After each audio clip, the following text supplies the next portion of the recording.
সামনেই যেহেতু কালী পুজো, তাই কালী পুজো উপলক্ষে আজ আমি আপনাদের জন্য একটা মিষ্টির রেসিপি নিয়ে চলে এসেছি। বাই দ্য ওয়ে, আমি আপনাদের Trisha and welcome to my channel Trisha ট্রিটে। আর আজকে আমি বানাচ্ছি সেমাই কাটোরি। তাহলে চলুন শুরু করা যাক। এই সেমাই কাটোরি বানানোর জন্য প্রথমেই কড়ার মধ্যে আমি পরিমাণ মতো ঘি দিয়ে দেবো। আর ঘিটাকে আমরা খুব ভালো করে গরম করে নেব। এবার এর মধ্যে হালকা করে ভেঙে নেওয়া 2 কাপ মতো সিমুই দিয়ে দিচ্ছি। আর সিমুইটা দেওয়ার পর ভালো করে ঘিয়ের সাথে আমি সিমুইটাকে ভেজে নেব।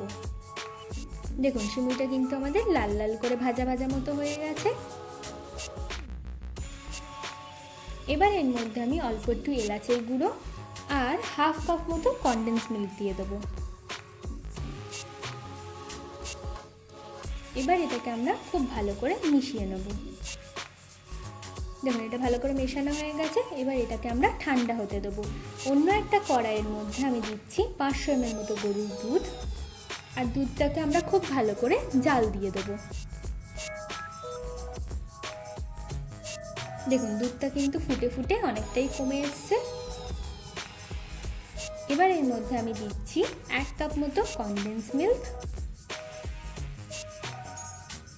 আর দিয়ে দেবো অল্প একটু এলাচের গুঁড়ো দিয়ে ভালো করে এটাকেও আমরা মিশিয়ে নেব। আচ্ছা, এখানে আমি হাফ কাপ মতো গরুর দুধ নিয়েছি। এর মধ্যে আমি 2 চামচ মতো কাস্টার্ড পাউডার দিয়ে ভালো করে মিশিয়ে নেব। এবার এটাকেও আমি দুধের মধ্যে দিয়ে দিচ্ছি। আর ভালো করে মিশিয়ে নিলেই কিন্তু আমাদের কাস্টার্ডের এই দুধটা একদম রেডি হয়ে যাবে। আচ্ছা, আমি এখানে এরকম একটা মোল্ড নিয়েছি।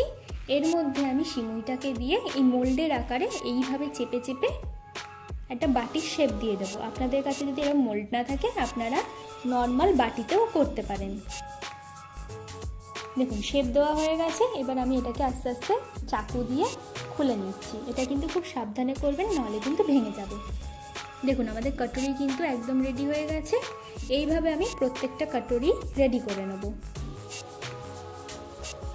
এবার এই কাটোরির মধ্যে আমি কাস্টার্ডের ওই দুধটাকে দিয়ে দিলেই কিন্তু আমাদের সেভাই কাটোরি একদম রেডি। চলুন এবার এটাকে আমরা সার্ভ করে নিই। আমার ভিডিওটি যদি আপনাদের ভালো লেগে থাকে তাহলে প্লিজ একটি লাইক করবেন, প্রচুর শেয়ার করবেন। এরকম আরও ভিডিও পেতে আমার চ্যানেলটিকে সাবস্ক্রাইব করবেন। টাটা।